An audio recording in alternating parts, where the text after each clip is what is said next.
Hi everyone, I'm sorry that this is not going to be a cute animal video. I occasionally get comments from time to time with people telling me you need to speak up about what's happening right now, and I agree. I definitely share a lot more on my Instagram than I do here on TikTok. I post videos of my life with my animals because I truly believe that the content I put out is wholesome and lighthearted, and I think that's what the world needs right now. We're constantly bombarded with world news and it's disheartening and horrible, and we should see that stuff, you know? And I do put my 2 cents in from time to time, but in general, I want to provide my audience with an outlet to feel positive things, give people a chance to smile or laugh, and that's in my mind how I provide the world with something good, giving people a break in a sense from all the horrible shit that's going on. But I did share something on Instagram a few days ago about Iran. As some of you may know, I am half Persian. I've grown up very, very close to my Iranian culture, so I want to speak a little bit on that. And forgive me, I'm going to be reading a little bit from what I wrote. I think if I just speak to the camera, my words will get all jumbled. If you didn't know, there's reportedly been over 30,000 deaths in Iran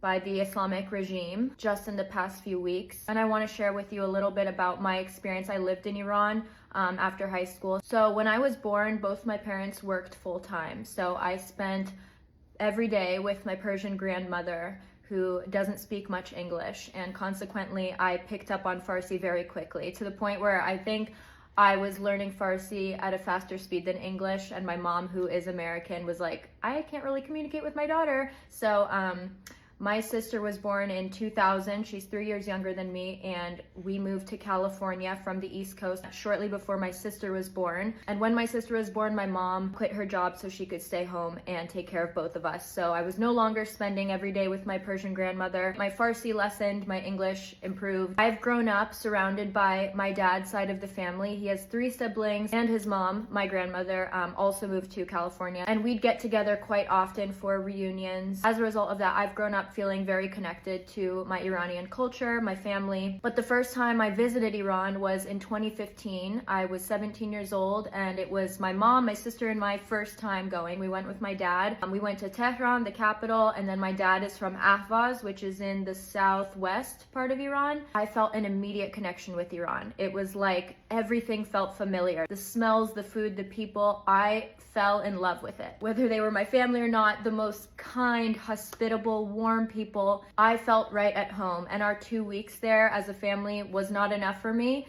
So much so that I decided to defer my studies at Berklee College of Music by 1 semester to live in Iran right after I graduated high school. So I lived there for a few months, 2 to 3 months, I want to say. I moved there when I was 17. I turned 18 in Iran. I lived in an apartment directly above some of my extended family, my dad's aunt and uncle. I grew so close to them. We would have dinner every single night together. But when I was there, I went to a language school called Dekhoda, where I picked up more on my Farsi, but I also learned to read and write. I loved going to this language school. There were some other foreigners there who I befriended, and we were all just learning Farsi together, you know? It was like the language came back to me at such a fast pace. I spent a year in France during my 11th grade of high school, so I was fluent in French, and it was nice to finally kind of become fluent again in Farsi. And I should mention, nothing about living in Iran ever felt unsafe to me. Whether I was at the supermarket getting fruit or vegetables for myself, when I went to the gym, when I was just out in the bazaars walking, everyone was so kind. I cannot express that enough. On top of language school, I also studied under a woman singer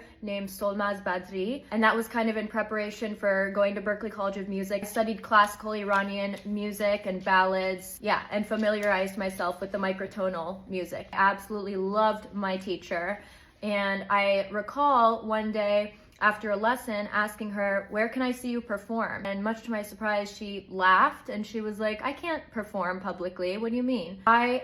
I was naive at the time. Of course, I knew about the revolution that had happened 1979 to 1983. That's when my dad left Iran. I wasn't aware of the extent to the oppression. Women cannot sing publicly. That was news to me at the time. On the surface, there was the hijab, the rusari that I had to wear, the manteau, which is like a coat that kind of comes down to your knees to cover your buttocks whenever. So there was stuff on the surface you could certainly feel was different and a culture shock, I guess. But I wasn't aware of some of these other things that the regime had enforced. When my teacher told me that she couldn't perform, I felt a bit embarrassed for not knowing that. And I just left that lesson feeling this heaviness, like, what the fuck? I just didn't grasp the extent of the oppression. There were so many other components that I just didn't register. I went to an all-women's gym because there had to be that segregation. Women can't attend the same gyms that men go to, or they have to work out at separate times. I remember going to this women's gym and the women could take off their headscarves because men weren't present. It was a private place. And I just remember feeling like, oh my gosh, there's so much individuality that's coming out underneath these headscarves. Women with different hair color. So much is hidden when you have that rusari on, you know? And this is not to shame anyone who wears the hijab. The problem is enforcing that to people who don't want to wear them. But for the most part in Iran, I had the best time. I loved living there. And a couple months into me living there, my dad called me randomly and he was like, you need to come home tomorrow.